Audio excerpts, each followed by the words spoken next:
The shovel bit into the earth with a sound like bone breaking. Marta Stenval drove the blade deeper, her calloused hands wrapped around the worn wooden handle, her back bent in the posture of a woman who had learned that survival was not given but earned. The dirt beneath her cabin floor was dark and cool, smelling of minerals and time, and the deep patience of the earth itself. She was digging a grave for potatoes. Above her, through the open trapdoor, September sunlight streamed into the cabin she had built with her husband 2 years ago. The light caught the dust motes floating in the air, turning them to gold. And for a moment, the scene might have been peaceful. A woman working.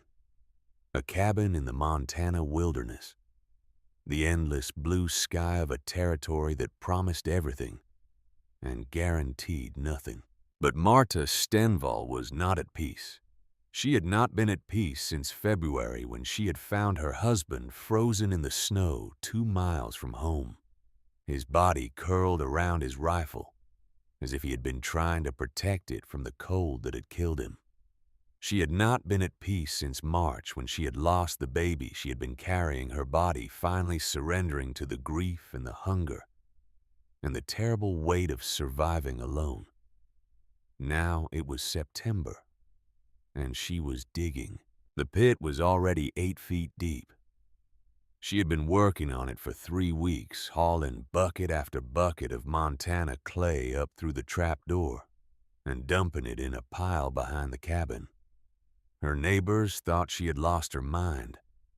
The shopkeeper in town had started giving her looks of pity when she came in to buy more potatoes, more turnips, more of anything that could be stored and preserved and buried against the winter that was coming. Let them look. Let them whisper. Let them think the Swedish widow had gone mad with grief. Marta knew something they did not know. She knew what it felt like to watch the last of the flour run out while the snow piled higher against the door. She knew what it felt like to see her husband pull on his coat and pick up his rifle and walk out into a blizzard, because there was nothing left to eat, and someone had to try. She knew what it felt like to wait 3 days for him to come home, and then to find him frozen solid in a drift, his eyes open and staring at a sky he could no longer see. She would not feel that way again. She would not let winter catch her unprepared. She would not trust in civilization or neighbors or the endless promises of a territory that had already taken everything from her. She would trust in potatoes, in turnips, in dried meat and preserved fruit, in the deep, cool darkness of a pit dug 8 feet into the Montana clay. The sound of hoofbeats reached her ears, and Marta paused in her digging. She climbed the ladder she had built from scrap lumber and emerged into her cabin just as a fancy carriage pulled up outside. The horses were matched blacks, their coats gleaming with health and expensive care. The carriage itself was painted a deep burgundy with brass fittings that caught the afternoon light. Cordelia Blackwood stepped down from the carriage like a queen descending from her throne. She was perhaps 45 years old, her dark hair arranged in elaborate curls beneath a hat that probably cost more than Marta's entire cabin. Her dress was silk imported from Boston, the kind of dress that had no business being worn in Montana territory. A cameo brooch gleamed at her throat, and her gloves were spotless white kid leather that had never touched dirt or work or anything harder than a teacup. Cordelia picked her way across the yard, her nose already wrinkling at the smell of earth and sweat and honest labor. She stopped at the cabin door and peered inside, her eyes taking in the hole in the floor, the pile of dirt, the ladder disappearing into darkness. "Mrs. Stenval." Her voice was bright and sharp, carrying the clipped vowels of Boston society. "What on earth are you doing?" Marta wiped her hands on her apron. Dirt streaked her face and her hair had escaped from its braid, but she met the other woman's eyes without shame. Storing food for winter. Cordelia laughed. The sound was like crystal breaking, beautiful and brittle and somehow cruel. Storing food. My dear woman, winter is 5 months away, and you already have a root cellar. She gestured vaguely toward the back of the cabin, where a smaller storage space held the provisions that any sensible homesteader would keep. How much food could one person possibly need? More than you think. Marta descended the ladder again, returning to her work. Her voice floated up from the darkness, steady and calm. More than most people store. Cordelia's smile flickered annoyance, crossing her perfect features. She was not accustomed to being dismissed by Swedish widows who dug holes in their cabin floors. My husband tells me you have been buying up every potato and turnip and cabbage in the valley. He says you have been drying meat since June. He says you have enough food buried under this cabin to feed an army. The shovel kept moving. Dirt kept flying. Your husband is observant. People are talking, Mrs. Stenval. Cordelia's voice hardened, losing some of its society polish. They are saying the Swedish widow has gone mad with grief. They are saying you are hoarding food like a squirrel, because you are afraid of your own shadow. Marta stopped digging. For a long moment there was silence in the cabin, broken only by the soft breathing of the horses outside and the distant call of a meadowlark somewhere in the valley. Then Marta climbed the ladder again, emerging into the light, with dirt on her face and ice in her pale blue eyes. My husband died last winter because we did not have enough food stored. The words fell into the silence, like stones into still water. He went out hunting in a storm on February 23rd, because we were running low on provisions and I was pregnant with our first child. He took his rifle and his warmest coat and told me he would be back before dark. Cordelia's smile was gone now, replaced by something that might have been discomfort. She was not accustomed to hearing about death and hardship. Such things happen to other people, people who were not careful, people who did not have 50,000 head of cattle and a mansion filled with Boston furniture. A storm came up 2 hours later. Marta continued, her voice flat and steady, reciting facts that had burned themselves into her memory. One of those sudden Montana blizzards that drops out of nowhere and turns the world white. Eric never came home. She paused, and something shifted in her eyes. Something old and dark and full of pain. I found his body 3 days later when the snow melted enough for me to see where he had fallen. He was 2 miles from home. 2 miles. He had almost made it back. Cordelia shifted uncomfortably, her gloved hands twisting together. That is terrible, of course. But surely the answer is not to become a hermit surrounded by vegetables. The answer is to be part of a community, to rely on your neighbors, to trust that civilization will provide. Marta looked at her for a long moment. When she spoke again, her voice was quiet, but carried an edge that cut deeper than any shovel. There is something else I have not told anyone, something that happened after I found Eric.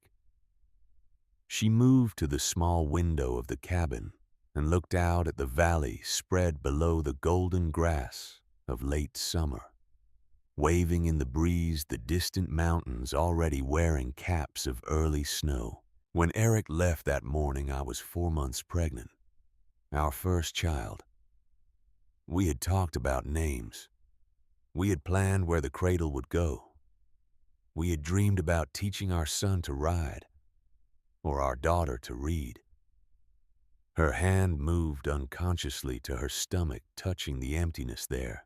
3 weeks after I found Eric's body, I lost the baby. The doctor said it was the stress, the grief, the malnutrition that had set in because I could not bring myself to eat the last of our food after Eric died trying to find more. She turned back to face Cordelia, and her eyes were dry, but her voice cracked on the next words. I lost my husband and my child in the same winter. I lost them because we did not have enough food stored.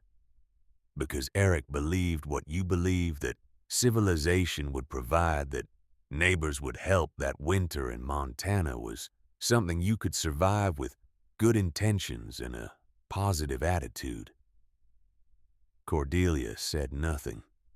For once she had no clever response, no society platitude to smooth over the awkwardness of genuine suffering. So yes, Mrs. Blackwood, I am storing food. I am digging a pit 8 feet deep into the earth where the temperature stays between 40 and 55 degrees year-round. I am buying every potato and turnip and cabbage I can afford.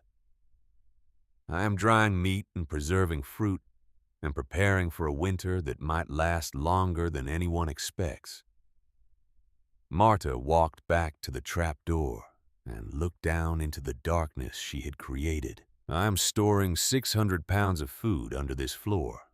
Potatoes, turnips, carrots, cabbage, dried beans, dried meat, preserved fruit. Enough to last 7 months without leaving this cabin. And when winter comes, I will be ready. Cordelia found her voice at last. 7 months. She shook her head, her perfect curls bouncing with condescension. Winter in Montana is 4 months at most, 5 in a bad year. You are preparing for something that will never happen. My grandmother survived a famine in Sweden. The words stopped Cordelia cold. She told me stories about winters that lasted until June, about people eating bark and leather and things I will not describe to a woman in silk gloves. She taught me that you never know how long winter will last until it is over, and by then it is too late to prepare. Cordelia gathered her composure like a cloak around her shoulders. This is not Sweden, Mrs. Stenval. This is America. This is Montana. We have trains. We have telegraphs. We have ranchers with 100,000 head of cattle grazing in the valleys. She moved toward the door, eager now to escape the cabin, and its smell of earth, and its atmosphere of grief, and its Swedish widow who spoke of death and babies lost, and winters that lasted 7 months. When spring comes and you are sitting on a mountain of rotting vegetables, I hope you will remember this conversation. I hope you will realize how foolish you have been.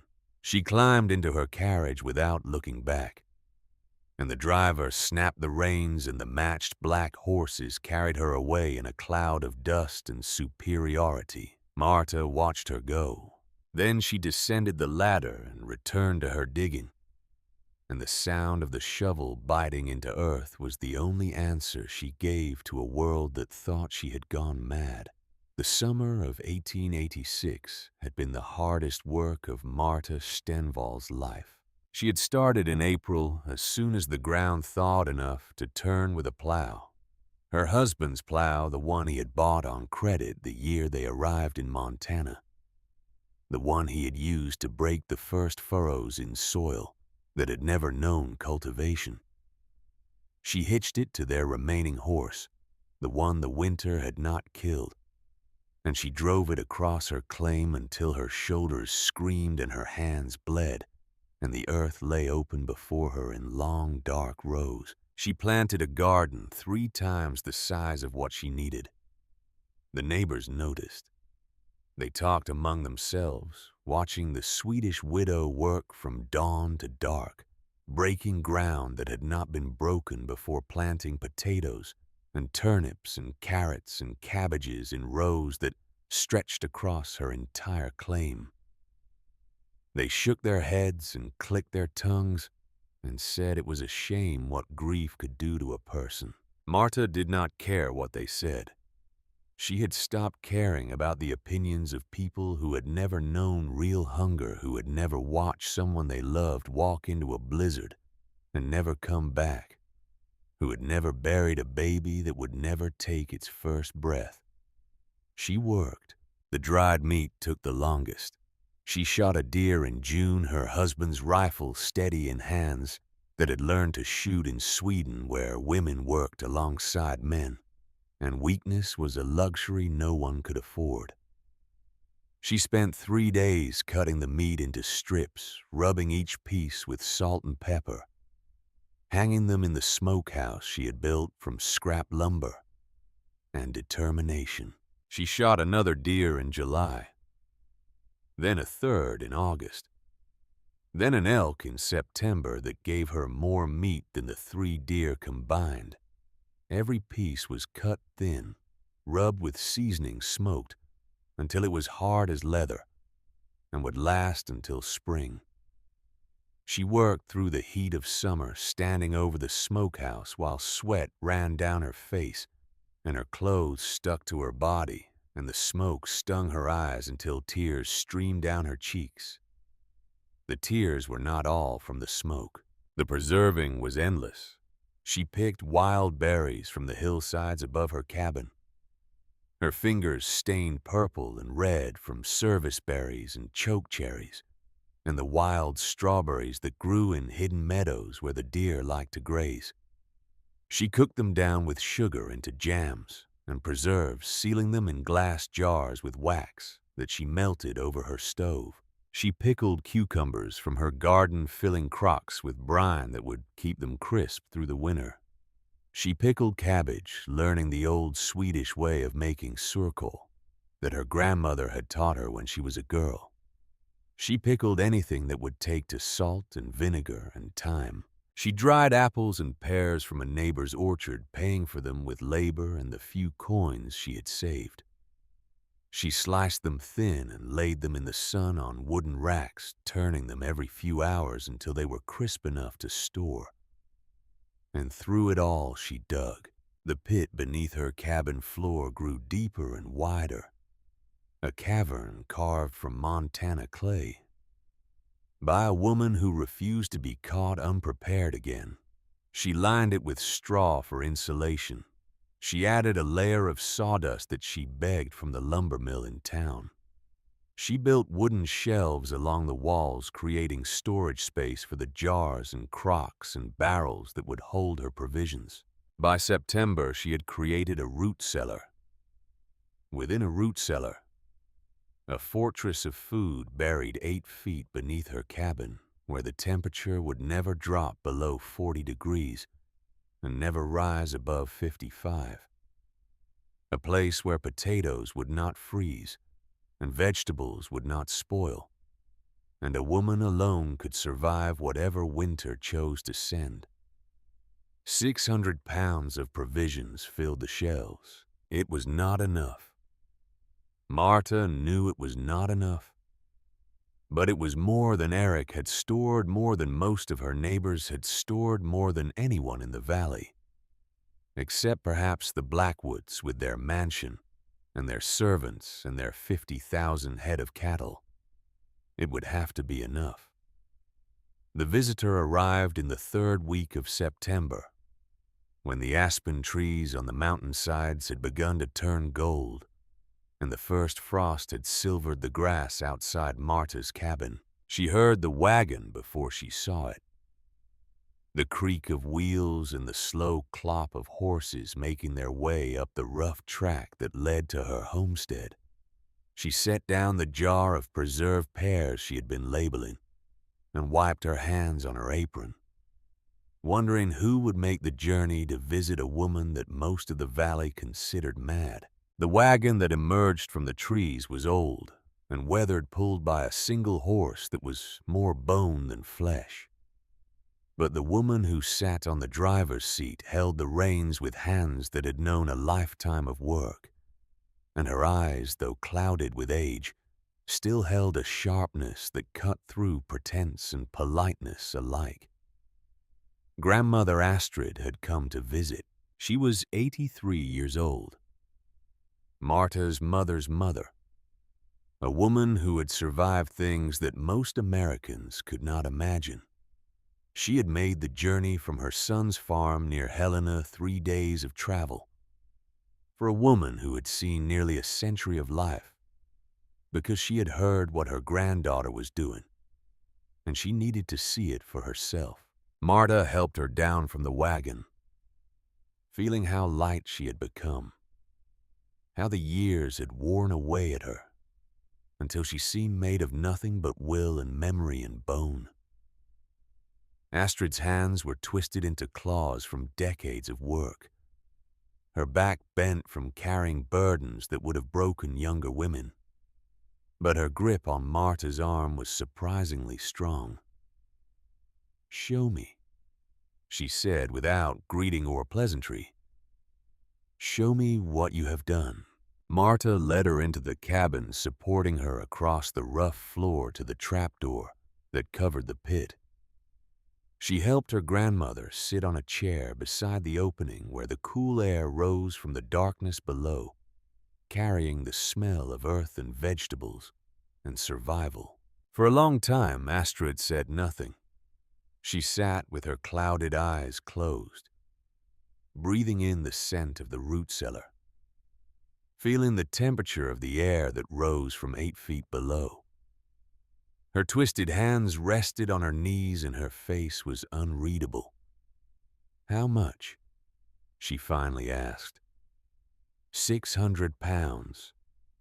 Potatoes, turnips, carrots, cabbage, dried beans and dried meat, preserved fruit. Astrid nodded slowly. "How long?" 7 months, if I am careful. If I ration properly." The old woman opened her eyes and looked at her granddaughter. For a moment, something passed between them that did not need words. A recognition. An understanding that spanned generations and oceans and all the terrible winters that had shaped their family. "You are doing it right," Astrid said. "This is how we survived in the old country. Not by trusting the weather or the government or the neighbors, by trusting ourselves and the food we put away." Marta felt something loosen in her chest, a knot of doubt that she had not even realized she was carrying. "People think I am crazy. Mrs. Blackwood told everyone in town that I've lost my mind. Mrs. Blackwood has never been hungry." The words were simple, but they carried the weight of experience that Cordelia Blackwood could never understand. "She does not know what it feels like to watch your children grow thin," Astrid continued, her voice dropping to something barely above a whisper. "To see their eyes get big in their faces while their bodies shrink. She does not know what it means to dig through snow looking for something, anything that might keep you alive one more day." Her clouded eyes seemed to see something far away, something that had happened 50 years ago in a country across the ocean. "Tell me about Sweden," Marta said softly. "Tell me about the famine." Astrid was quiet for a long moment. When she spoke, her voice was the voice of a woman walking through memories she had tried to forget. "The famine of 1867 killed 100,000 people in Sweden. I was 30 years old, and I watched my mother and 2 of my sisters starve to death in front of me." Marta had heard this story before in fragments and whispers in the warnings her mother had passed down and the lessons her grandmother had taught. But she had never heard it like this, sitting beside a pit filled with provisions, listening to an old woman speak of horrors that still haunted her dreams. The winter that killed my family lasted 7 months. The snow started in October and did not melt until May. People were eating grass at first, then bark stripped from trees. Then they boiled leather from old shoes and harnesses. Then they did things I will not speak about even now. Her twisted hands gripped her knees, the knuckles white with tension. I survived because I had hidden food. Before the winter came, when everyone else was confident that the harvest would be enough, I had taken a portion of our family's grain and buried it in a hole I dug behind our cottage. My mother called me foolish. My sisters laughed at me. But when February came and there was nothing left to eat, I brought out that grain and it kept us alive for another month. But they still died, Marta said quietly. Yes, they still died because a month was not enough. Because I had not stored 7 months of food, only one. Because I had listened when they laughed at me and I had stopped hiding food. And by the time I realized how bad it would get, it was too late. Astrid reached out and gripped Marta's hand with surprising strength. You store enough food for 7 months. Do not let anyone tell you that is too much. It is not nearly enough, but it is a start. And when the winter comes, however long it lasts, you will survive because you trusted the wisdom that kept our people alive for generations. She paused, and when she spoke again, her voice carried a weight that Marta would remember for the rest of her life. Your mother did not listen to me. She married a man who believed in prosperity and progress and the promises of a new country. She died in a Chicago tenement when the money ran out, and there was no food stored for the lean times. Your father followed her a year later. Marta had been 12 when her parents died. She had been sent to live with an uncle in Minnesota. And from there, she had met Eric. And from there, she had come to Montana chasing the same dream of prosperity that had killed her parents and her grandmother's family before them. I will not make their mistake, she said. No. Astrid's clouded eyes found her granddaughter's face with an accuracy that should have been impossible. You will not, because you carry the memory in your blood, because you have already lost a husband to a winter you were not prepared for, because you know what I know, what my mother knew, what generations of Swedish women have known since the first snow fell on our ancestors. She released Marta's hand and settled back in her chair, suddenly looking every one of her 83 years. Winter does not care about trains or telegraphs or 100,000 cattle. Winter does not care about civilization or progress or the confidence of wealthy women in silk dresses. Winter only cares about one thing. What? Whether you have enough food to outlast it. Astrid stayed for 3 days. She slept in Marta's bed while Marta made a pallet on the floor. And in the mornings they worked together on the final preparations for winter. Astrid's hands were too twisted to do much physical labor, but her eyes, despite their clouds, could still spot a jar that had not been sealed properly, or a potato that showed signs of rot.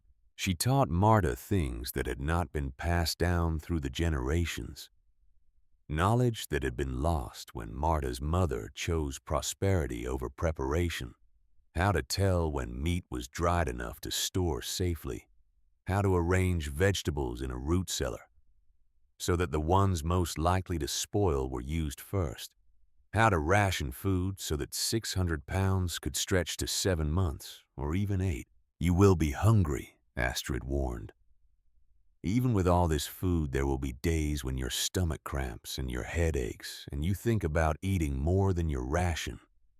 Do not. The hunger of February is nothing compared to the hunger of April, and the hunger of April is nothing compared to the hunger of May. Save every bite for the months when winter refuses to end. On the third day, Astrid announced that she was leaving. Her son would be worried, and the journey back to Helena would only get harder as the weather turned. Marta helped her into the wagon, tucking blankets around her thin frame, pressing a jar of preserved pears into her twisted hands as a gift for the journey. "Will I see you again?"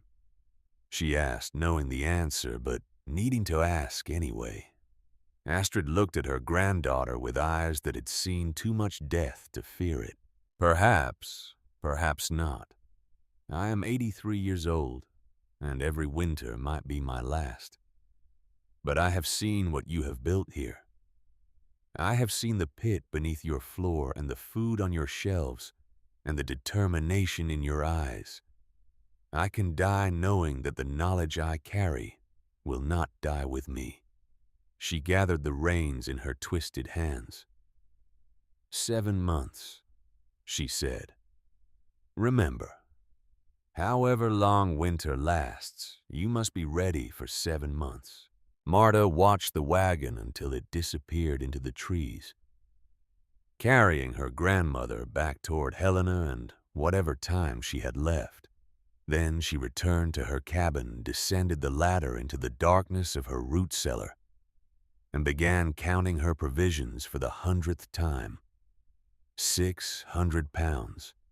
7 months of survival measured in potatoes and turnips and dried meat, and the hard-won wisdom of generations who had learned that winter was not something to be taken lightly. Outside, the September wind was turning cold, carrying the first hint of the season that was coming. The aspen trees were gold against the mountainsides, and the sky was the deep blue of autumn that would soon turn gray with snow. Marta Stenval climbed out of her root cellar and closed the trapdoor behind her. She was ready. Winter could come whenever it wanted. She would be waiting. The last days of October passed in a blur of final preparations.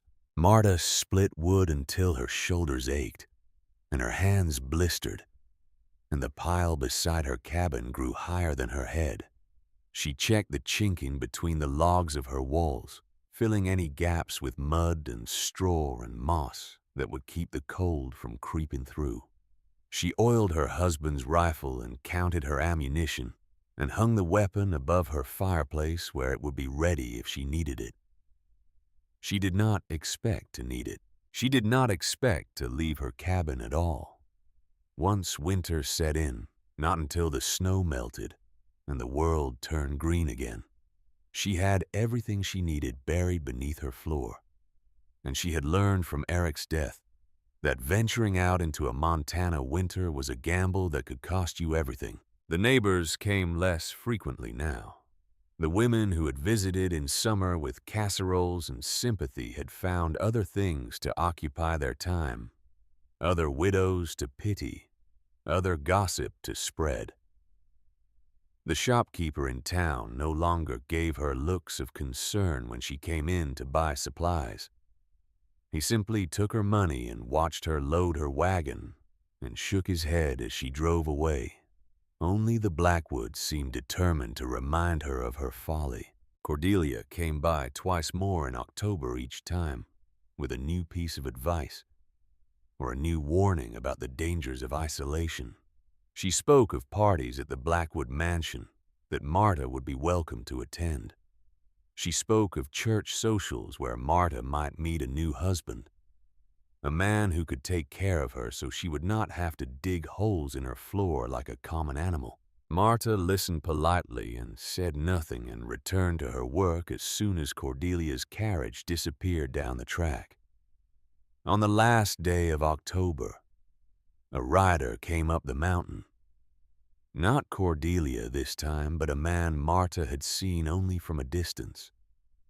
A farmer from the valley below, older than Eric, had been with gray in his beard, and lines around his eyes that spoke of years spent working the land. His name was Tobias Stenval, no relation to Eric, despite the shared surname. Stenvall was as common in Swedish communities as Smith or Jones among the Americans, and Montana was full of Swedes who had come seeking the same dream of land and prosperity that had brought Marta and Eric west. Tobias stopped his horse at the edge of Marta's yard and removed his hat, a gesture of respect that Marta had not seen from any of her neighbors since Eric's death. "Mrs. Stenvall," he said, "I do not mean to intrude. I came only to ask if you have everything you need for winter." Marta studied him from her doorway. He was perhaps 60 years old, his face weathered by decades of Montana seasons, his hands thick and calloused from work. His clothes were clean, but worn the clothes of a man who had money enough to survive, but not enough to waste. "I have 600 pounds of provisions stored beneath my cabin," she said. "I believe I have everything I need." Tobias nodded, something like approval flickering in his eyes. "I heard what you have been doing. The whole valley has heard. Most think you have lost your mind. And what do you think?" He was quiet for a moment, looking past her at the cabin, with its pile of firewood and its shuttered windows and its trap door leading down to the darkness where her provisions waited. "I think you are the only person in this valley who remembers what winter can do. I think you are the only one who has prepared for what might be coming. What might be coming." Tobias looked up at the sky, where clouds were beginning to gather over the mountains to the north. "The animals are acting strangely. The elk have already moved to lower ground. The birds left weeks earlier than usual. The old-timers say they have never seen signs like this, not in all their years in Montana." He returned his attention to Marta, and his eyes were serious. "I think this winter is going to be bad. I do not know how bad, but I have stored 800 pounds of provisions in my own root cellar, and I am still worried it might not be enough." Marta felt something shift in her chest. For months she had been alone in her preparations, mocked by neighbors, dismissed by the wealthy, treated as if her grief had driven her mad. Now, here was a man who understood, who had done the same work she had done, who looked at the sky and the animals and the signs of the season and saw what she saw. "Why are you telling me this?" Tobias put his hat back on, preparing to leave. "Because you are alone up here, and winter is no time to be alone. If you need anything, if the storms get bad, and you find yourself running low on food or firewood or anything else, my farm is 3 miles down the valley. You are welcome there." He gathered his reins but paused before turning his horse. "And because I watched my wife die 15 years ago when winter caught us unprepared, I will not watch that happen to anyone else if I can help it." He rode away without waiting for a response, and Marta watched him go with something unfamiliar stirring in her chest. Not hope exactly, not comfort, but something that felt almost like recognition. She was not the only one who remembered. She was not the only one who was afraid. November came in gray and cold, and on the 9th day the snow began to fall. Marta stood at her window and watched the first flakes drift down from a sky the color of lead. They were small at first, almost delicate, dancing on the wind, like the ashes of something burned far away. But by midday they had grown thick and heavy, and by evening a foot of white covered the valley and showed no signs of stopping. She checked her provisions one last time. 600 pounds arranged on shelves in the darkness beneath her floor. Potatoes in barrels, turnips in crates, carrots buried in sand, cabbage wrapped in straw, dried beans in cloth sacks, dried meat hanging from hooks, preserved fruit in glass jars sealed with wax. 7 months of survival. Grandmother Astrid's voice echoed in her memory. 7 months. However long winter lasts, you must be ready for 7 months. Marta closed the trap door and built up her fire and sat down in the chair that had been her husband's, looking out the window at the snow that was already beginning to reshape the world. Somewhere down in the valley, Cordelia Blackwood was probably sitting in her mansion surrounded by Boston furniture, confident that civilization would provide that trains and telegraphs and 50,000 head of cattle would be enough to see her through whatever winter might bring. Somewhere else, Tobias Stenval was checking his own provisions, preparing for what he had seen in the behavior of the animals in the gathering of the clouds.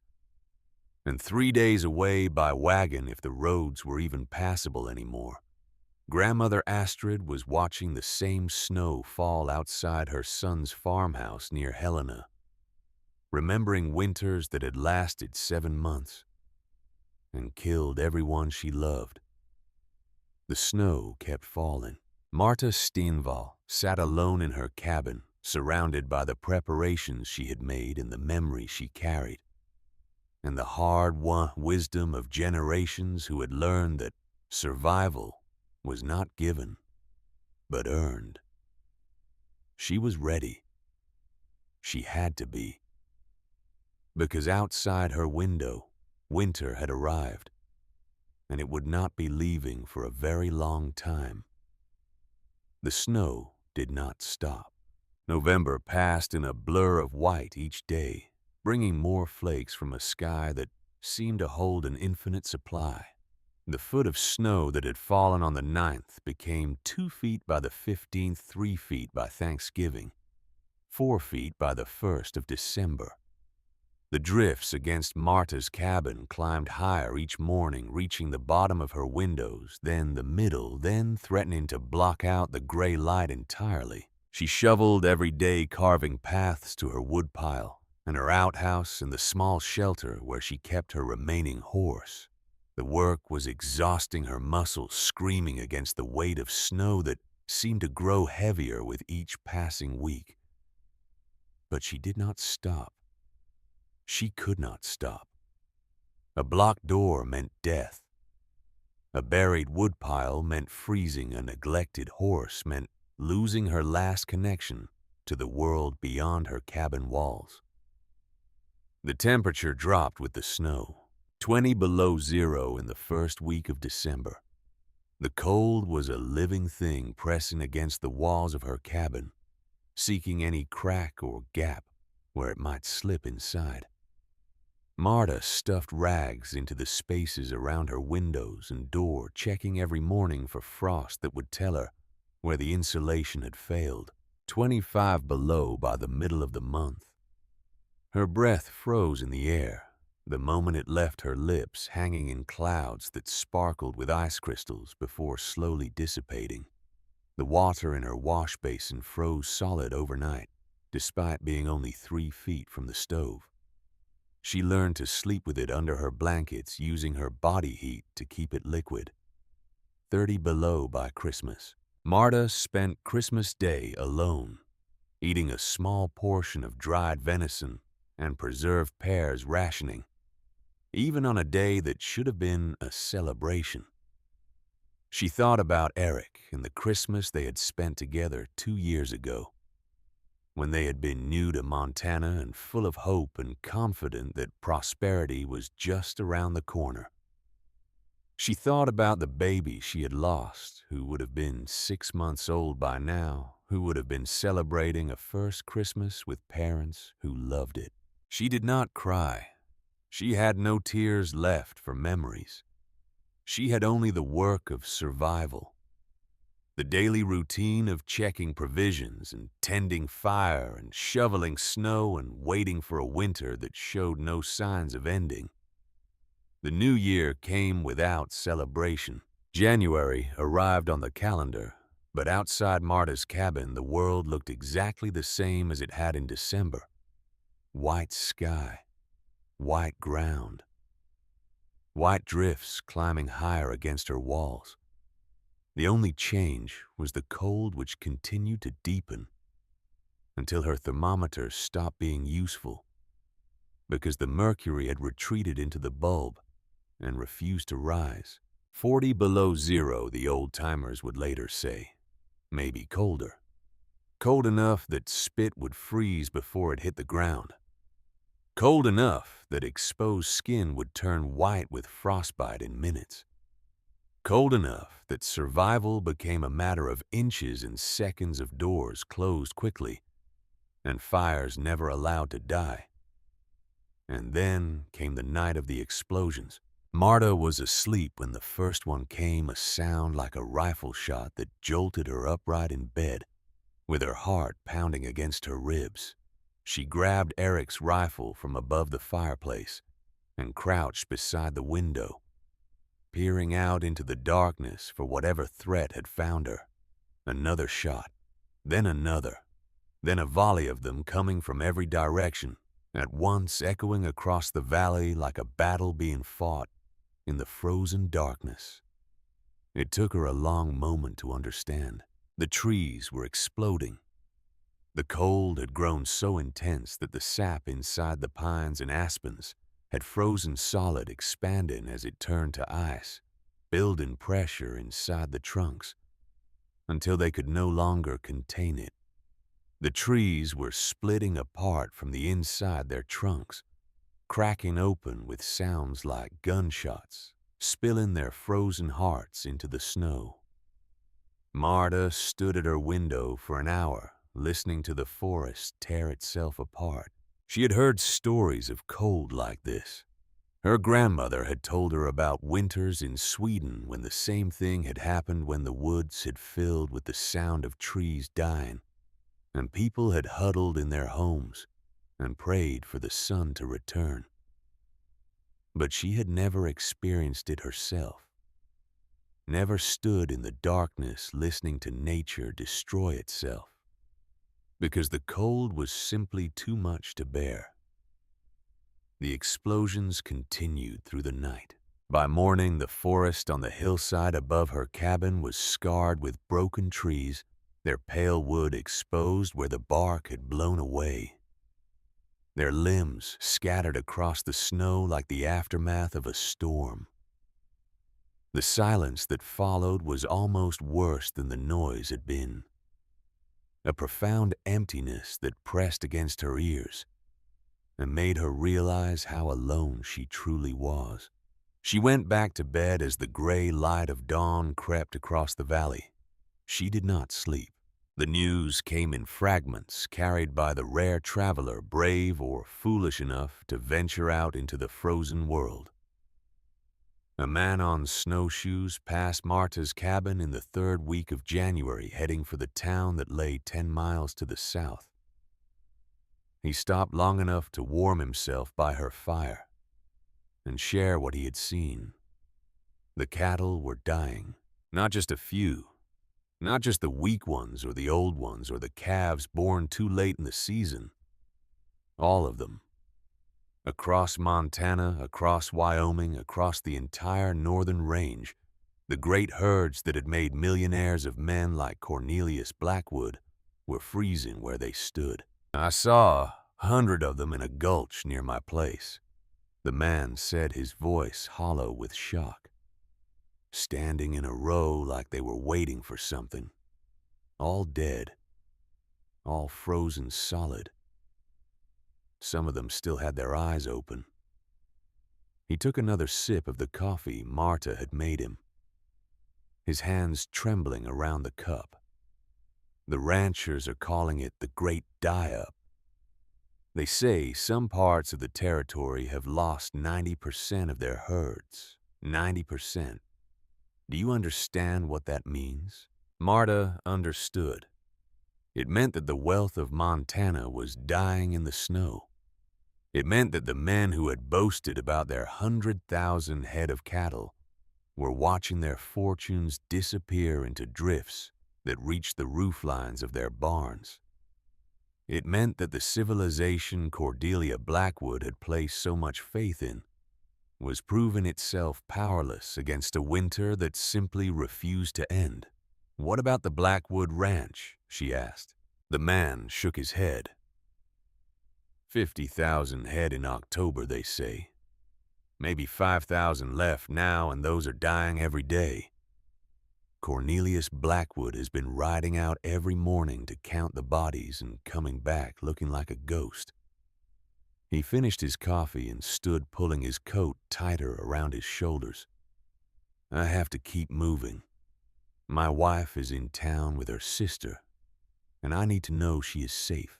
Marta let him go, watching from her window as he strapped on his snowshoes and disappeared into the white landscape. She wondered if she would ever see him again.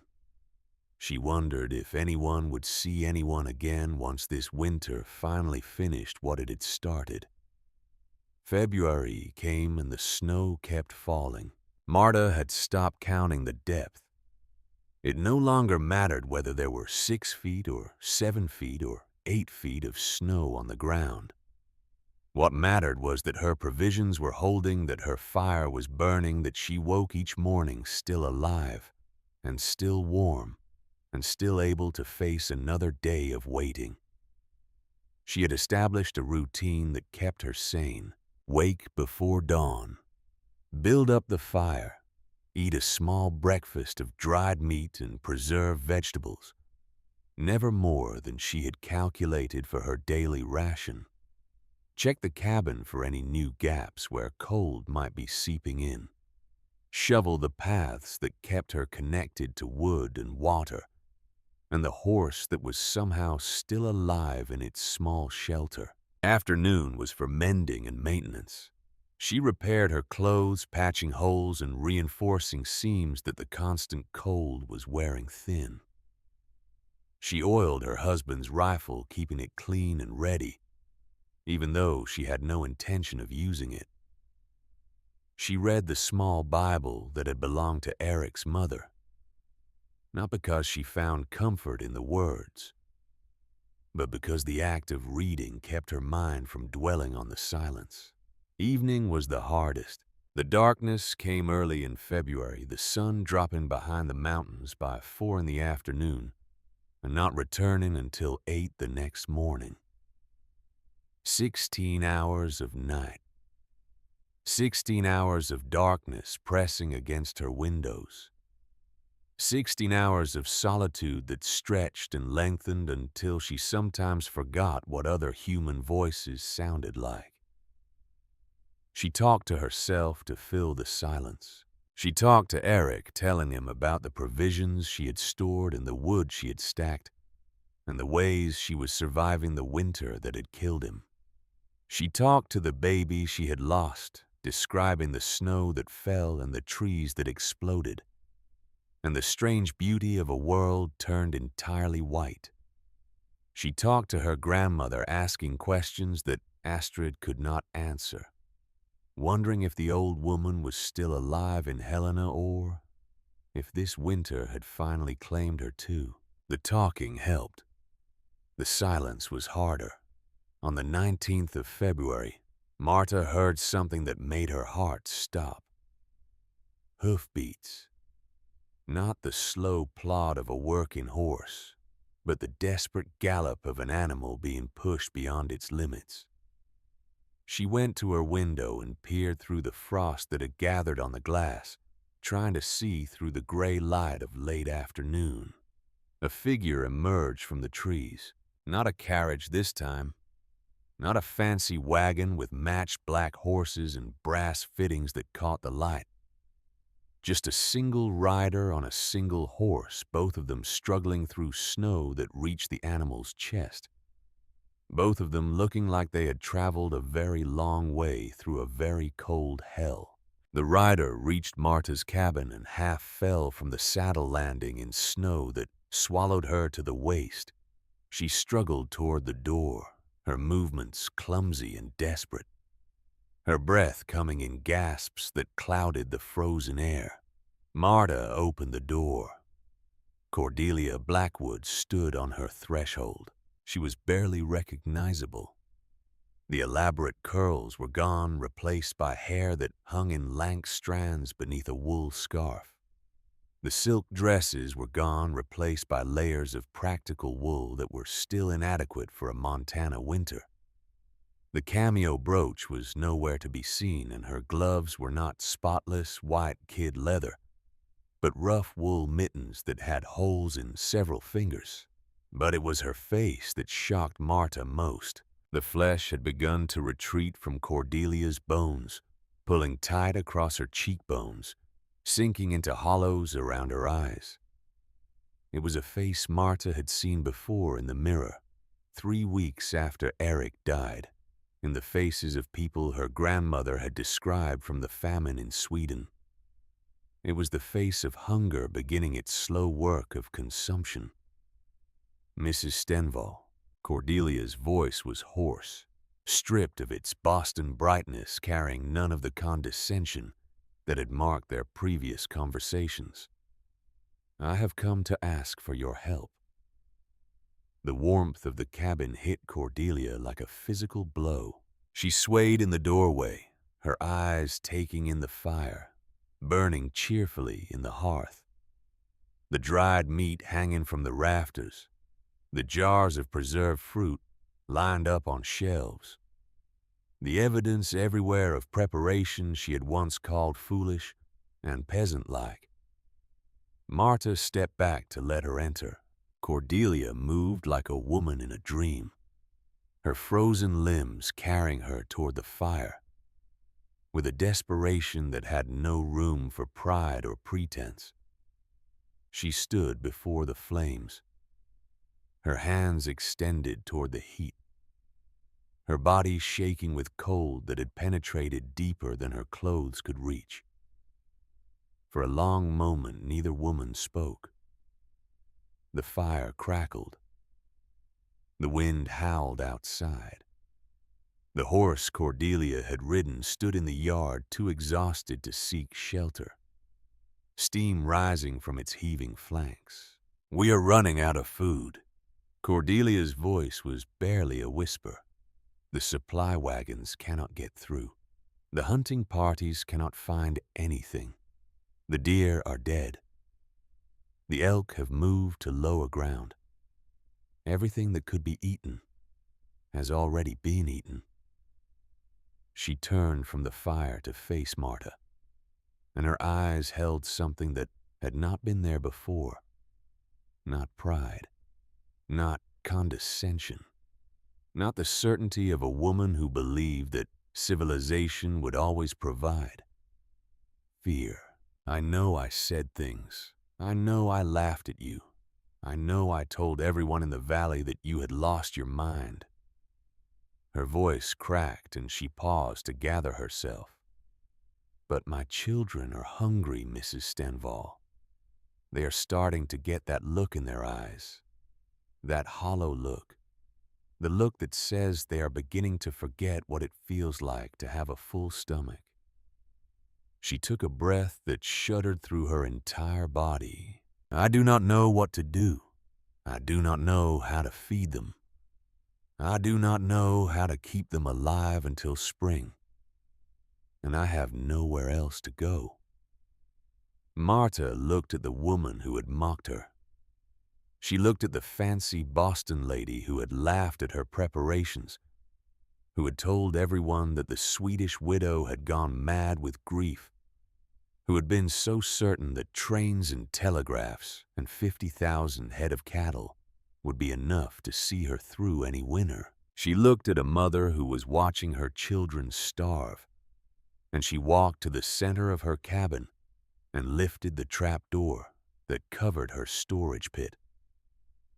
Cool air rose from the darkness below, carrying the smell of earth and vegetables and survival. Marta descended the ladder without speaking, her feet finding the rungs by memory, her hands reaching for the provisions she had spent an entire summer preparing. She came back up with a sack of potatoes slung over her shoulder. She descended again and returned with a jar of preserved pears A third trip produced a package of dried venison wrapped in cloth and tied with twine. She set the food on her table. "This is enough for a week," she said. "Come back next week and I will give you more." Cordelia stared at the provisions, then at Marta, then at the open trapdoor and the darkness below that still held hundreds of pounds of food. "I do not understand." Her voice was barely audible. "I mocked you. I told everyone you were crazy. I laughed at you for preparing for something I said would never happen." Marta closed the trapdoor and latched it. It happened. 3 words spoken without anger or satisfaction, or any of the triumph that Cordelia might have expected. "You were wrong, and now you are hungry." She pushed the food across the table toward Cordelia. "But your children did not mock me, and I will not let them starve because their mother has too much pride to admit when she was wrong." Cordelia's hands trembled as she reached for the sack of potatoes. She lifted it, feeling its weight, feeling the months of survival it represented. She looked at Marta with eyes that had begun to fill with tears she was too exhausted to shed. "Why?" The question hung in the air between them. "Why would you help me after everything I said? After the way I treated you?"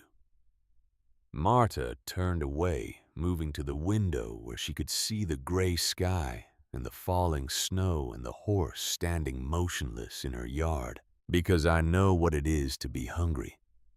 Because I know what it is to watch someone you love die because you did not have enough food stored. Because I know what you are feeling right now. The fear and the desperation and the terrible knowledge that you cannot save your children by yourself." She turned back to face Cordelia. "And because mercy is not something we give to people who deserve it. If it were, it would not be mercy." Cordelia gathered the food in her arms, clutching it against her chest, like a mother holding a child. The potatoes, the preserved pears, the dried venison. A week of survival for a family that had been counting their meals in days. "I do not know how to thank you. You do not need to thank me." Marta opened the door, letting the cold wind blow into the cabin for a moment before Cordelia stepped through. "Feed your family. Keep your children alive. And when spring comes, whenever spring comes, remember that you survived. Because a Swedish peasant knew something you did not." Cordelia walked out into the snow. She did not look back as she mounted her exhausted horse. She did not wave or speak or offer any further words of gratitude. She simply gathered the reins in her frozen hands and turned the animal toward home, toward the mansion that was running out of food, toward children who were learning what hunger felt like. Marta watched her disappear into the gray. Then she closed the door and returned to her fire and sat in her husband's chair and thought about what she had just done. She had given away food she might need. She had shared provisions that could mean the difference between survival and death. She had helped a woman who had treated her with nothing but contempt. And she had done it without hesitation, without resentment, without any of the satisfaction that revenge might have provided. She did not know if it was wisdom or foolishness. She only knew it was right. The Hendersons came 3 days later. There were 8 of them. Father and mother and 6 children ranging from 14 years old to barely 3. They arrived on foot, having walked 4 miles through snow that reached the adults' waists and the children's chests. The youngest was carried on his father's back, too small to make the journey on his own legs. They had heard about the Swedish widow. Word had spread the way. Word always spreads in small communities where everyone knows everyone else's business. The Blackwood woman had come back from Marta Stenvall's cabin with food. Real food. Potatoes and meat and preserved fruit. The Swedish widow had stores that others did not have, and she was sharing them. The Henderson children had the hollow eyes that Cordelia had described. They stood in Marta's cabin silent in the way that only hungry children can be silent, watching her with an intensity that had nothing to do with curiosity and everything to do with the food they could smell, but did not dare ask for. Marta gave them what she could spare: a sack of turnips, a jar of pickled cabbage, a portion of dried beans that would make soup for a week if they were careful. She explained how to ration it, how to stretch each meal as far as it would go, how to make the hunger bearable, even when there was not enough to make it disappear. The mother wept. She stood in Marta's cabin with tears streaming down her face that was too thin and too pale and too marked by worry. And she wept without sound, because she did not have the energy for sound. "God bless you," she whispered. "God bless you for what you are doing." Marta did not feel blessed. She felt the weight of responsibility settling on her shoulders, a weight she had not asked for and did not want, but could not refuse. She felt the beginning of fear. The Millers came after the Hendersons, then the Johnsons, then families whose names Marta had never learned, people who had heard about the Swedish widow from neighbors who had heard from other neighbors, people who walked through blizzards and crawled through drifts because they had nowhere else to go and nothing left to lose. Marta counted her provisions every night. 600 pounds had become 500 pounds. 500 had become 400. The shelves that had been full in November were showing gaps by late February, empty spaces where sacks of potatoes and jars of preserved fruit had once stood. She did the mathematics by candlelight. If she continued giving at this rate, she would run out of food before the end of March. If she cut her rations and the rations of those she was helping, she might make it to April. If she stopped giving entirely and hoarded what remained for herself, she might survive until May. She did not stop giving. She could not stop giving. Every time she thought about closing her door and turning away the hollow-eyed children and the desperate parents, she remembered Eric walking into the blizzard because there was not enough food stored. She remembered her grandmother describing the famine in Sweden, the way neighbors had turned against neighbors, the way humanity had stripped itself away as hunger consumed everything. She would not become that. She would not survive by letting others die. She would share what she had until there was nothing left to share. And then she would face whatever came next with the knowledge that she had done everything she could. March came, and the winter showed no signs of ending. The snow had stopped falling with the same relentless intensity, but it had not melted. The cold had moderated from 40 below to 20 below, but 20 below was still cold enough to kill. The days were growing longer, but the world remained white and frozen, and utterly indifferent to the calendar that said spring should be approaching. Marta's provisions continued to dwindle. She had stopped counting pounds and started counting meals. 14 families were depending on her now.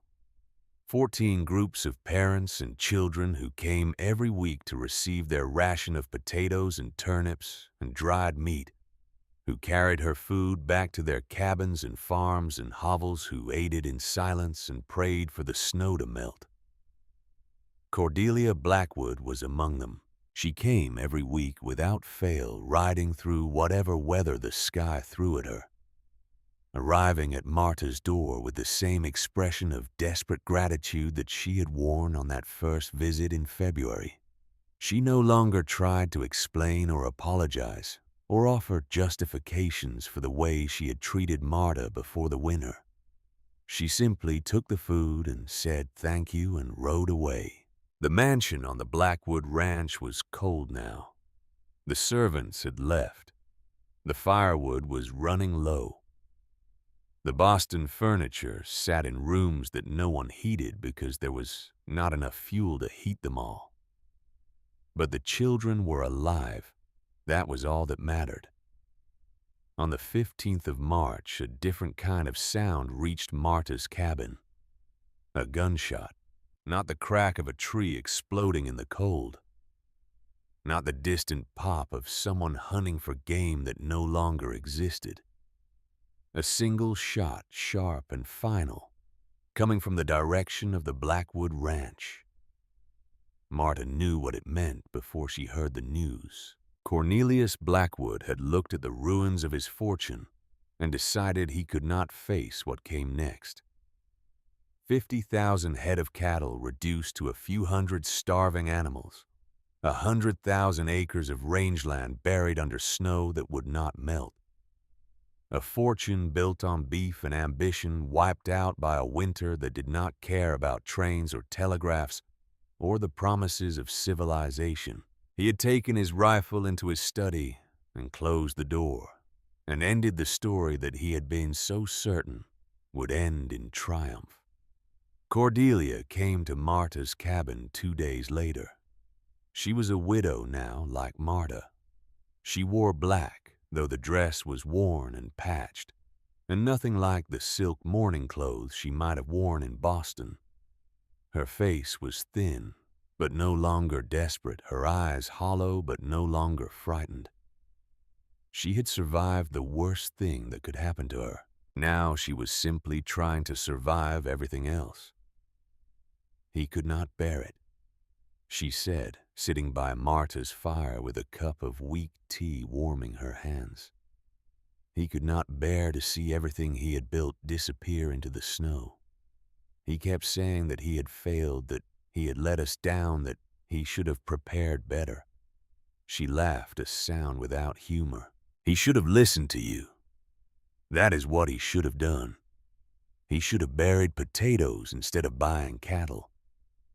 He should have prepared for the worst instead of assuming the best. Marta said nothing. There was nothing to say. She simply sat with Cordelia in the silence of her cabin. Two widows brought together by a winter that had taken everything from both of them, sharing warmth and tea and the strange comfort of understanding. April arrived and the snow finally began to melt. It happened slowly at first, almost imperceptibly. A few inches of depth disappearing overnight. A few patches of bare ground appearing on south-facing slopes. The sound of water dripping from the eaves of Marta's cabin. A sound she had not heard in 5 months. The world was beginning to wake up. But the winter was not finished yet. A blizzard struck on the 3rd of April, dumping 2 more feet of snow on a territory that had already received more than anyone could remember. The temperature dropped back to 20 below, then 30 below, then something close to the killing cold of January. The spring that had seemed so close retreated back into impossibility. Marta's provisions were nearly gone. She had given everything she could give. The shelves in her root cellar were bare, except for a few pounds of potatoes that had begun to sprout, a handful of dried beans at the bottom of a sack, a single jar of preserved pears that she had been saving for the moment when everything else was gone. She was hungry. For the first time since the winter began, she was truly hungry. Not the mild discomfort of reduced rations. Not the manageable ache of eating less than she wanted. Real hunger, the kind that gnawed at her stomach and clouded her thoughts, and made it difficult to concentrate on anything except food. She thought about eating the last of her provisions. She thought about closing her door and telling the next family that came that she had nothing left to give, that she had done everything she could, that now it was time to save herself. She thought about survival.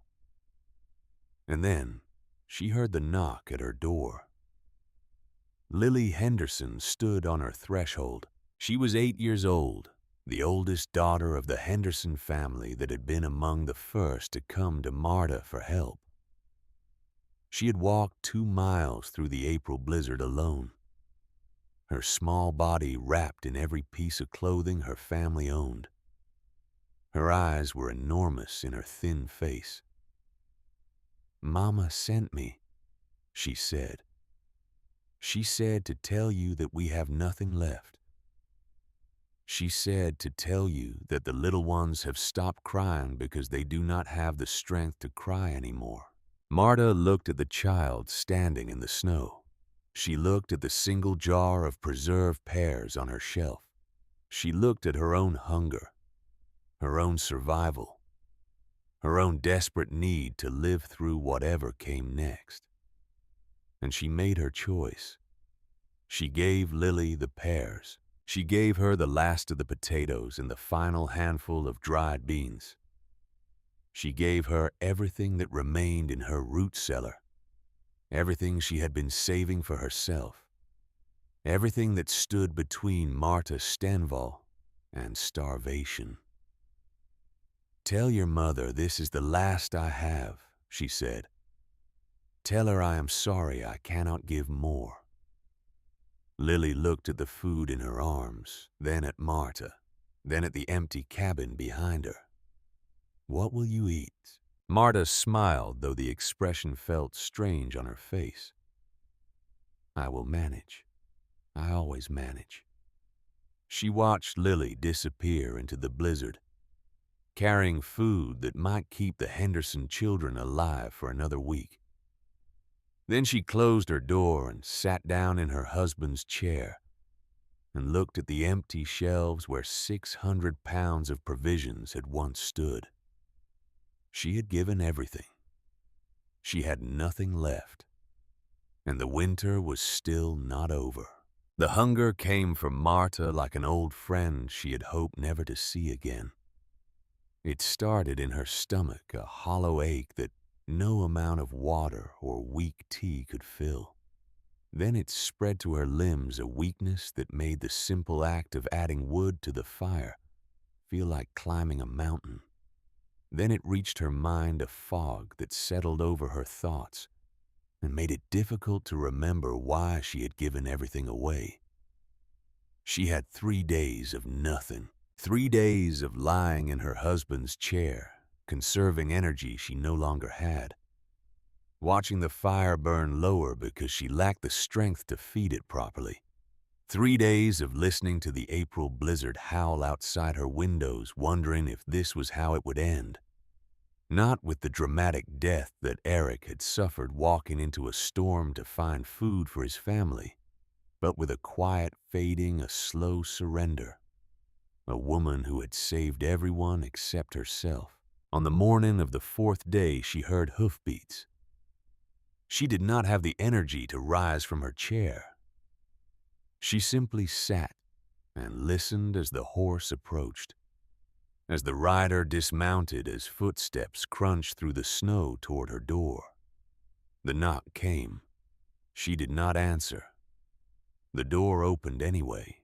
Tobias Steenval stood in her doorway, snow dusting his shoulders, his weathered face creased with concern.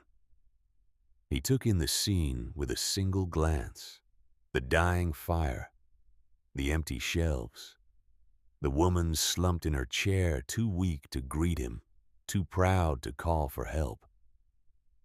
He did not ask permission.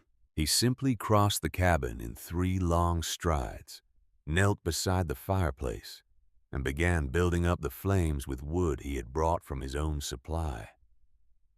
Once the fire was burning properly, he went back outside and returned with a saddlebag that he set on Marta's table. "I heard what you did," he said, his voice gruff with emotion. He was trying to hide. "I heard you gave everything away. I heard you fed 11 families while you starved yourself." He opened the saddlebag and began removing its contents. A loaf of bread, dense and dark and smelling of life. A jar of preserved meat. A small sack of dried apples. A portion of cheese wrapped in cloth. "I came to return the favor." Marta tried to speak, but her voice would not cooperate. She had not spoken aloud in 3 days, and her throat had forgotten how to form words. Tobias poured water from his canteen and brought it to her, holding the cup to her lips like she was a child. She drank, feeling the liquid spread through her body, feeling something that might have been hope beginning to kindle in her chest. "Eat slowly," he said, breaking off a small piece of bread and pressing it into her hand. "Your stomach will not handle much at first. Small bites, frequent meals. That is how you come back from the edge."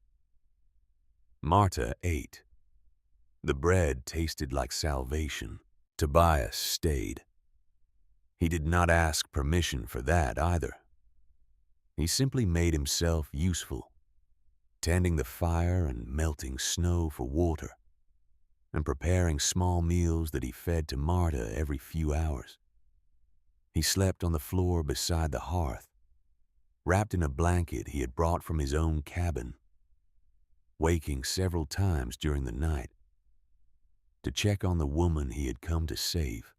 On the second day, Marta was strong enough to sit up properly. On the third day, she could walk to the window and look out at a world that was finally truly beginning to thaw.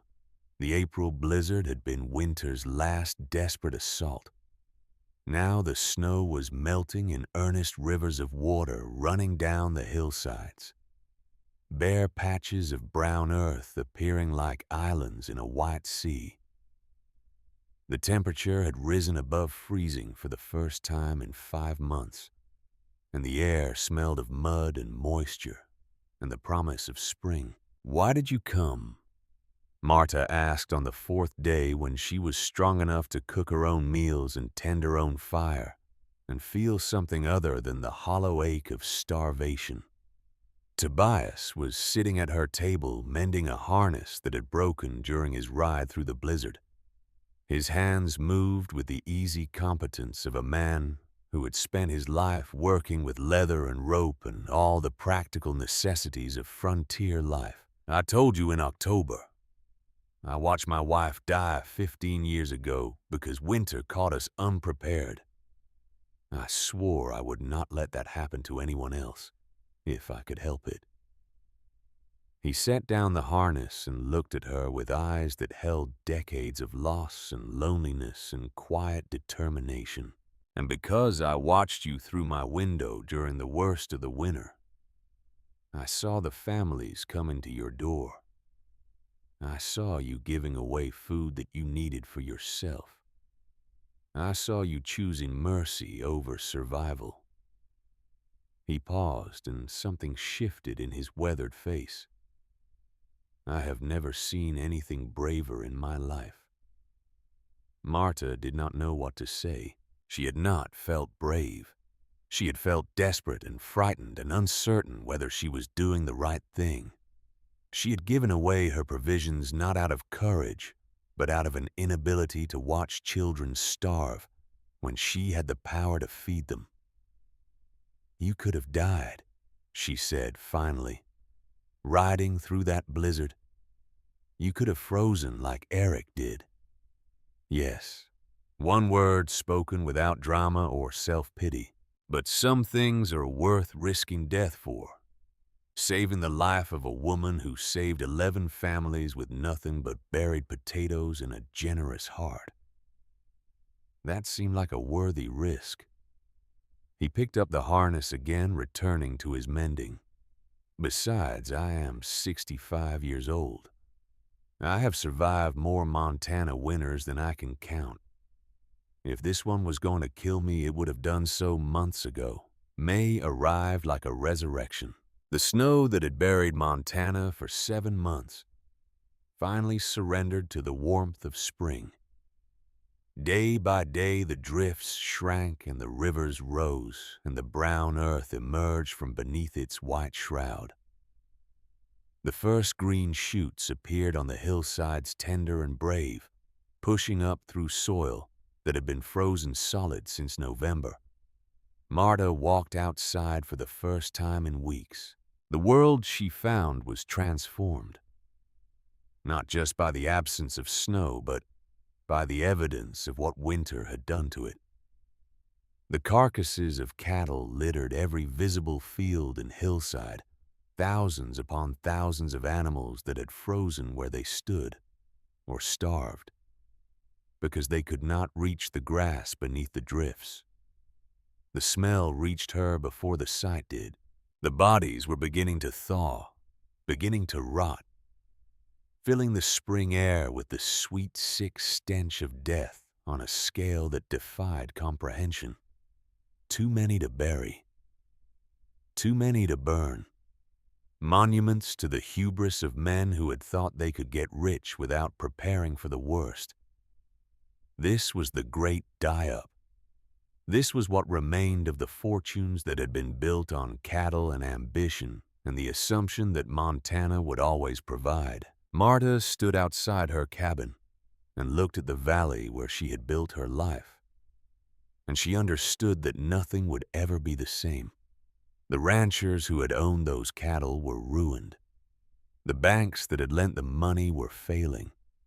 The merchants who had extended credit were watching their own dreams disappear, along with the men who had promised to pay them back. An entire economy was collapsing under the weight of those rotting carcasses. But the small farms had survived.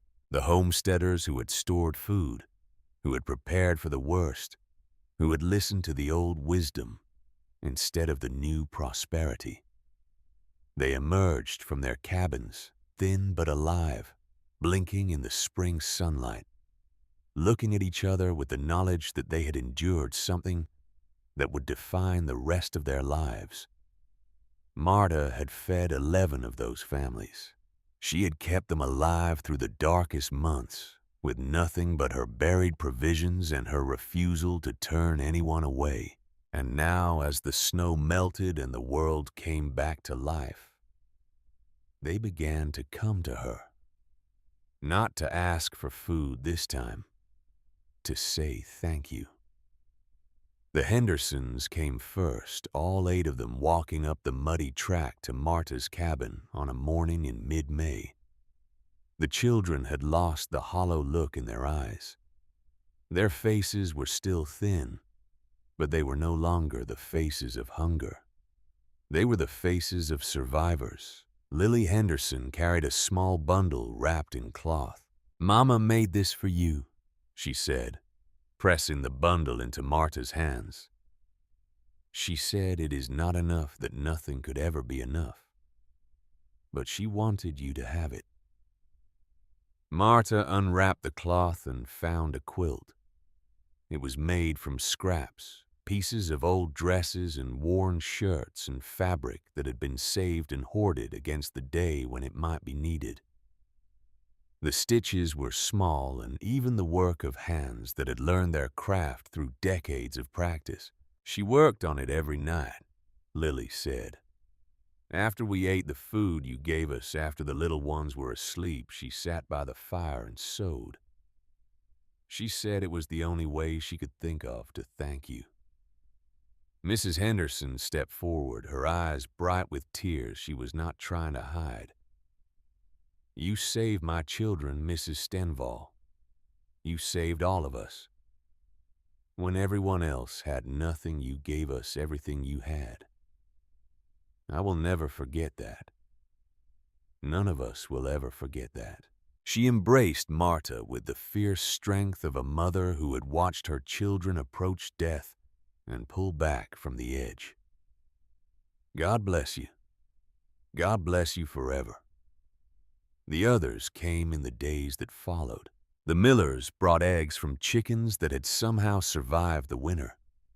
The Johnsons brought seed potatoes that Marta could plant in her garden. Families whose names she had never learned brought whatever they could spare, small tokens of gratitude that added up to something larger than any individual gift. Marta received them all with quiet grace. She did not want thanks. She did not need recognition. She had done what she had done because it was right, because her grandmother had taught her that survival meant nothing if you had to become a monster to achieve it. But she accepted the gifts because she understood that the givers needed to give them. They needed to feel that they had repaid some portion of the debt they owed. They needed to believe that generosity could flow in both directions. Cordelia Blackwood came in late May. She arrived on foot, walking the 2 miles from what remained of the Blackwood Ranch because the horses had all been sold to pay debts that could never truly be repaid. She wore a simple wool dress, the kind of dress that working women wore, the kind of dress she would have scorned a year ago. She found Marta in her garden planting the seed potatoes the Johnsons had brought, preparing for another cycle of growth and harvest, and the winter that would eventually return. "I am leaving," Cordelia said without preamble. "I am taking my children back to Boston. I cannot face another winter in Montana. I do not have the strength." Marta straightened from her work, wiping dirt from her hands on her apron. "I understand." "Do you?" Cordelia's voice cracked. "Do you understand what it feels like to lose everything? To watch your husband destroy himself because he could not bear the failure? To know that your children almost died because you were too proud to prepare?" Marta met her eyes. "Yes, I understand. I lost my husband and my child to a winter I was not prepared for. I understand exactly what you are feeling." Cordelia's face crumpled. "Then how can you stand it? How can you stay here in this place that took everything from you? How can you plant another garden and prepare for another winter and live as if any of it matters?" Marta was quiet for a long moment. She looked at the garden she was planting, the rich brown soil that would yield potatoes and turnips and carrots come fall. She looked at the cabin she had built with Eric, the home that held so many memories of the man she had loved and lost. She looked at the mountains rising in the distance, still wearing caps of snow that would not melt until summer. "Because this is where I belong," she said finally. "Because Montana took everything from me, but it also gave me everything I have. My husband is buried here. My baby is buried here. My heart is buried here." She turned back to face Cordelia. "And because running away does not change what happened. Wherever you go, Boston or anywhere else, you will still be a woman who lost her husband to a winter she was not prepared for. The only difference is that here, you have the chance to learn from that winter, to prepare better, to survive what comes next." Cordelia shook her head. "I cannot. I am not strong enough. I am not brave enough. I am not whatever it is that you are that lets you face this land and its winters without flinching." "I flinch," Marta said quietly. "Every day. Every time the wind blows cold or the sky turns gray. I flinch and I remember and I am afraid." She reached out and took Cordelia's hands in her own. "But I do not let the fear stop me. That is the only difference between us. Not strength, not courage, just the refusal to let fear make my choices for me. Cordelia looked at their joined hands, the calloused fingers of a woman who worked the land clasped with the softer fingers of a woman who had always been protected from such work. I came to say goodbye, and to thank you, and to apologize for everything I said before the winter came. You do not need to apologize. Yes, I do.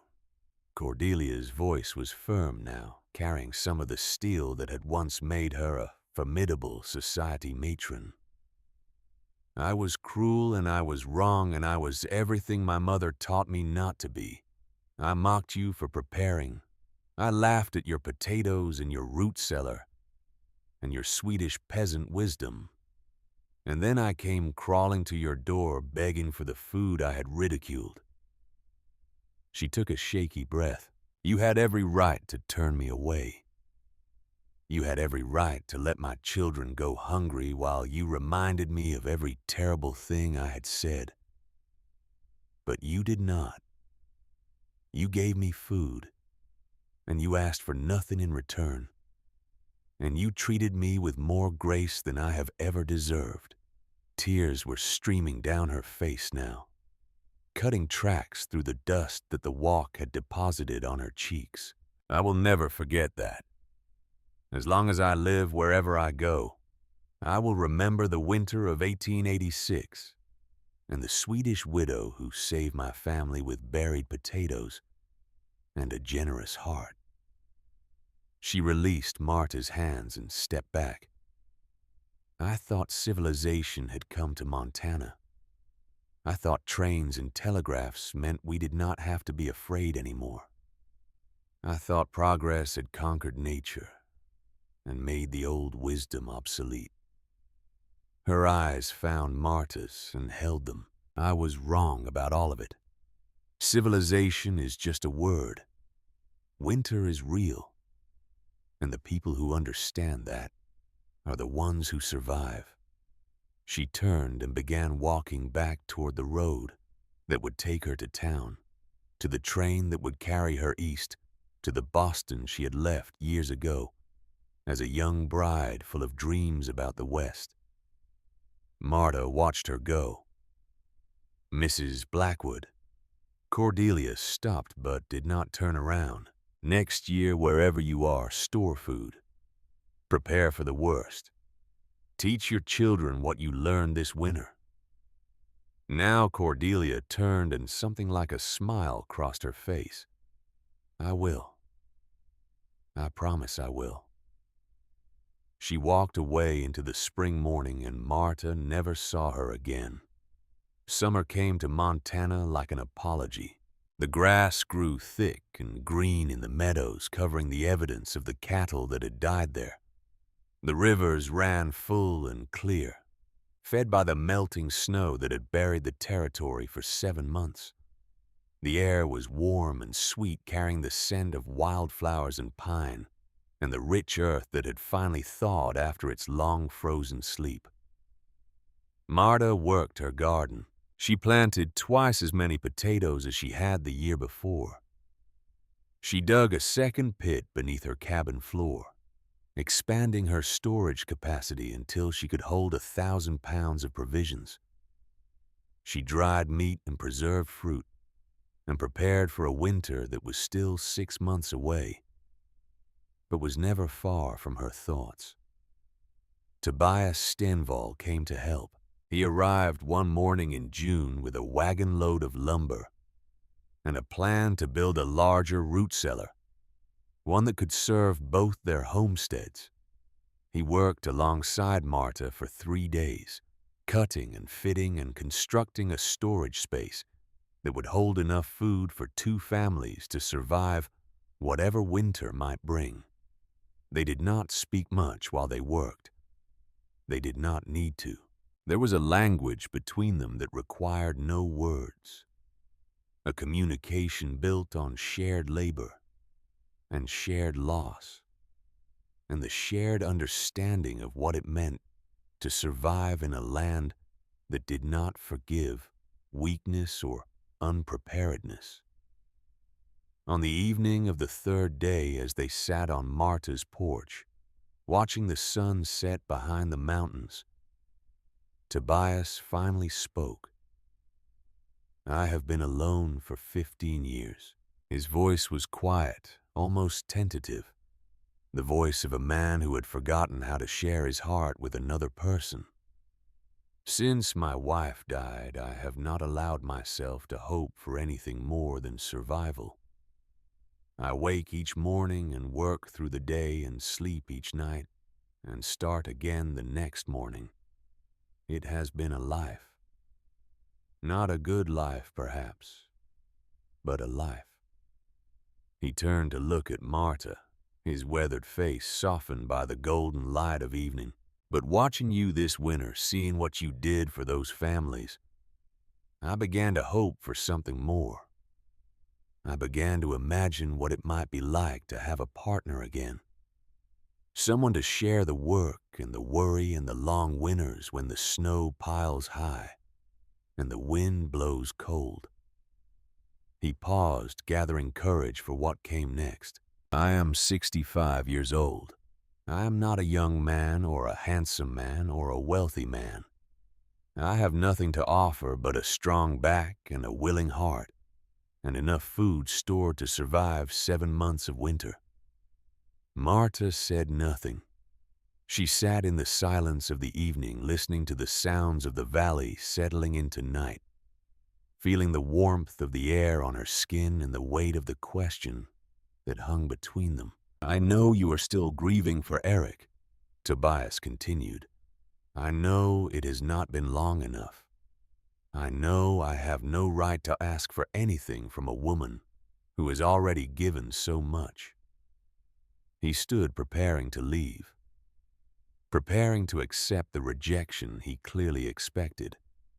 "But if you ever decide that you would like a partner for the winters ahead, I would be honored to stand beside you, not as a replacement for what you have lost, but as a companion for what comes next." He walked to his wagon and climbed onto the seat. "You do not need to answer now. You do not need to answer ever. I just wanted you to know." He gathered the reins and drove away, leaving Marta alone on her porch with the sunset and the silence and the unexpected flutter of something that might have been hope. The summer passed. Fall came, painting the mountains with gold and red and orange. Another winter arrived, less severe than the one before, but still cold and long and full of the quiet desperation that characterized Montana winters. Marta survived it alone. She was not ready to share her cabin with another man, not ready to replace the chair that had been Eric's, not ready to let go of the grief that still visited her in the dark hours of the night. But she thought about Tobias often. She thought about his weathered hands and his quiet strength, and the way he had saved her life without asking for anything in return. She thought about the loneliness of her cabin and the empty chair by the fire, and the long nights when the wind howled and there was no one to talk to. She thought about the future. Another summer came, another fall, another winter. Marta was 32 years old now, and she had been alone for 3 years. She had built her homestead into something substantial, a farm that produced more than she could eat, a root cellar that held enough food to feed a family through any winter. She had become known throughout the valley as the woman who had survived the great die-up by burying potatoes and sharing everything she had. People came to her for advice. How much food should they store? How deep should they dig their cellars? How could they prepare for winters that might last longer than anyone expected? She answered their questions with the patience of someone who had learned wisdom the hard way. And through it all, she thought about Tobias. In the spring of 1889, she made a decision. She walked the 3 miles to his farm on a morning in April, when the snow had melted and the roads were passable, and the world was coming back to life after another long winter. She found him in his barn tending to a horse that had grown old in his service. He looked up when she entered, and something flickered in his eyes. Hope, maybe, or fear, or the complicated mixture of both that comes when someone you have loved from afar suddenly appears before you. Mrs. Stenval. Marta, she said. Please call me Marta. He set down the brush he had been using on the horse's coat. Marta, what brings you to my farm? She took a breath. 3 years ago, you asked if I would like a partner for the winters ahead. You said I did not need to answer ever. But I have thought about it every day since you asked, and I have decided that I would like to give you an answer. Tobias stood very still. I am not ready to forget Eric. I will never be ready to forget Eric. He was my first love, and the father of the child I lost, and the man who taught me what it meant to build a life in a hard land. Her voice was steady, but her hands were trembling. But I am ready to stop being alone. I am ready to share my cabin and my table and my winters with someone who understands what this land demands. I am ready to stand beside you if you are still willing to stand beside me. Tobias did not speak. He crossed the barn in 3 long strides, took her hands in his calloused fingers, and looked at her with eyes that held years of loneliness and loss, and the sudden fierce light of hope. I have been waiting 3 years for you to say that. I would have waited 30 more. They were married in the fall of 1889. The ceremony was small, held in the Lutheran church in town, attended by the families that Marta had fed during the winter of the great die-up. The Hendersons were there, all 8 of them, Lily now a young woman of 11, who carried flowers for the bride. The Millers and Johnsons came, and the other families whose names Marta had finally learned, people who owed their lives to a woman who had buried potatoes and refused to let anyone starve. Tobias wore a suit that had belonged to his father. Marta wore a dress she had made herself, simple and practical and beautiful in its simplicity. They spoke their vows in voices that carried the weight of everything they had survived, everything they had lost, everything they hoped to build together. After the ceremony, they returned to Marta's homestead, which was now their homestead. They stood on the porch and looked at the valley spread below, the golden grass of autumn waving in the breeze, the mountains wearing their first caps of early snow. We should expand the root cellar, Tobias said. Make it big enough to hold 2,000 pounds. Enough for a year if we need it. Enough to share if others need it. Marta smiled. We should plant more next spring. Potatoes and turnips and everything else that can be stored. We should prepare for winters that might last 7 months or 8 or longer. Tobias took her hand. We should have children. Raise them to understand what this land demands. Teach them what your grandmother taught you, what my mother taught me. The old wisdom that kept our people alive for generations. Marta turned to face him. This man who had saved her life and waited 3 years for her to be ready to share it. We should do all of that. And we should start now before winter comes. They went inside together into the cabin that would shelter their family through decades of Montana winters. They had 4 children, 2 boys and 2 girls born over the next 8 years, raised on the homestead that Marta had built with Eric and expanded with Tobias. Each child learned to garden before they could read.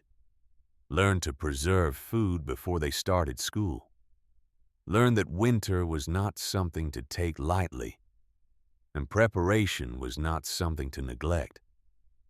Grandmother Astrid did not live to see the wedding.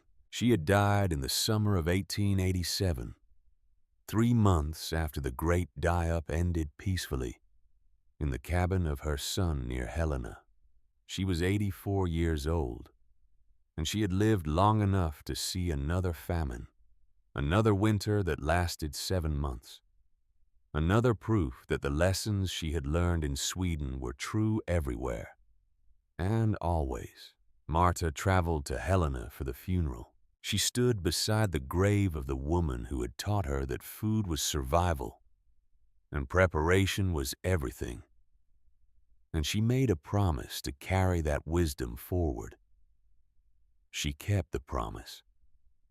The cabin where Marta had buried 600 pounds of food under her floor stood until 1923. By then, the homestead had become a proper farm, with a large house and multiple barns and fields that stretched across what had once been wild Montana range. The original cabin had been preserved as a kind of monument, a reminder of where the family had started and what they had survived. When it was finally torn down to make way for a new farmhouse, workers found the old storage pit still intact beneath the floor. It was lined with straw and sawdust and wooden planks that had somehow endured nearly 40 years of Montana seasons. They filled it in with dirt and built over it, erasing the physical evidence of what had happened there. But the story survived. It was passed down through generations of Stenvalls, told at family gatherings and community events, remembered by people who understood what it meant to be ready when winter came. The story of a woman who had lost everything and refused to lose anything else. The story of 600 pounds of buried potatoes that saved 11 families. The story of mercy that asked for nothing in return and received everything that mattered.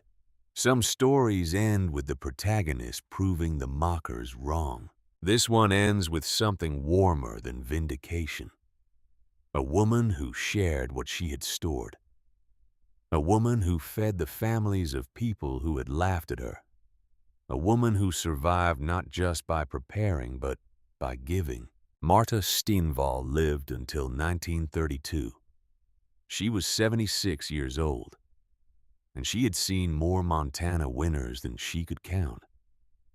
She had watched her children grow and marry and have children of their own, had held grandchildren on her lap and told them stories about the winter of 1886 to 1887, about the great die-up and the buried potatoes and the grandmother who had survived a famine in Sweden. She died in her sleep in the farmhouse she had built with Tobias, surrounded by family who loved her, and food stored for a winter that would never catch them unprepared.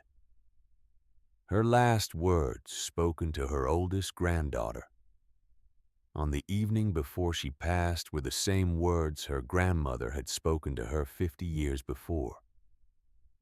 7 months. Remember. However long winter lasts, you must be ready for 7 months. The granddaughter remembered. She taught her own children.